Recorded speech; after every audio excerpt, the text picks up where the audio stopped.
रुको। जूते के साथ तुम सिर्फ मिट्टी नहीं, बुरी शक्ति अंदर ला रहे हो। लोग इसे परंपरा समझते हैं, लेकिन असल में यह शुद्ध विज्ञान है। जूते के नीचे मिट्टी के साथ बैक्टीरिया, पैरासाइट और हेवी मेटल चिपके होते हैं। जूता बाहर उतारने से घर का इंडोर माइक्रोबायोम सुरक्षित रहता है।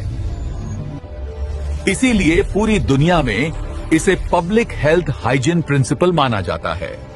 हमारे पूर्वज ये बात बिना माइक्रोस्कोप के समझते थे। परंपरा नहीं बदली थी, हमने उसे समझना छोड़ दिया। रुको, पानी खड़ा होकर मत पीना। ये कोई छोटी आदत नहीं है, ये वो गलती है जो रोज रोज शरीर के नेचुरल बैलेंस को चुपचाप बिगाड़ देती है। खड़े होकर पानी पीते ही पानी सीधे नीचे गिरता है। न पाचन को समय मिलता है, न नसों को संतुलन।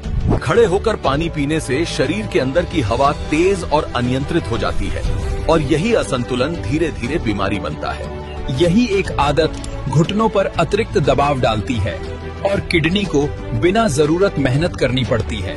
जब तुम बैठकर पानी पीते हो तो पानी धीरे धीरे पचता है और हर अंग को उसका सही हिस्सा मिलता है। हजारों साल तक इंसान बैठकर ही पानी पीता था। उस समय कमर दर्द, घुटनों का दर्द आम नहीं था, क्योंकि तब जीवन में जल्दबाजी नहीं, अनुशासन और समझ थी। पानी वही था और शरीर भी वही था, लेकिन हमने डाइजेशन को खराब नहीं किया, हमने उसे बेहतर बनाया। रुको, नहाते समय पानी सीधा अपने सिर पर मत डालो। ये आपकी जिंदगी की सबसे बड़ी गलती हो सकती है और ब्रेन स्ट्रोक दे सकती है। साइंस के मुताबिक हमारे सिर का तापमान शरीर में सबसे ज्यादा होता है और पैरों का सबसे कम। हमारा दिमाग गर्मी के प्रति बहुत सेंसिटिव होता है।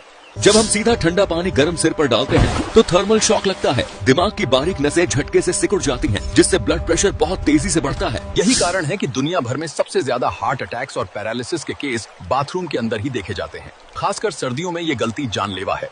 सही तरीका, पानी हमेशा पहले पैरों पर डालें, फिर घुटने और आखिर में सिर पर। बॉडी को तापमान एडजस्ट करने का मौका दें। सुरक्षित रहें, चाहे घर हो या गुरुकुल। क्या आपने कभी सोचा है कि हमारे यहाँ खाने के समय शोर मचाना क्यों मना था? मैं आपको इसकी असली वजह बताता हूँ। बुजुर्ग कहते थे चुपचाप खाओ, खाना नाराज हो जाता है। हमें लगता था ये डांट है, असल में ये शरीर की चेतावनी थी। जब इंसान शांत होता है तो शरीर लड़ाई की हालत में नहीं रहता, सांस धीमी होती है और पेट अपना काम शुरू करता है। आज साइंस इसे पैरासिम्पैथेटिक मोड कहता है, यानी शरीर खुद से कहता है अब भागना नहीं, अब पचाना है।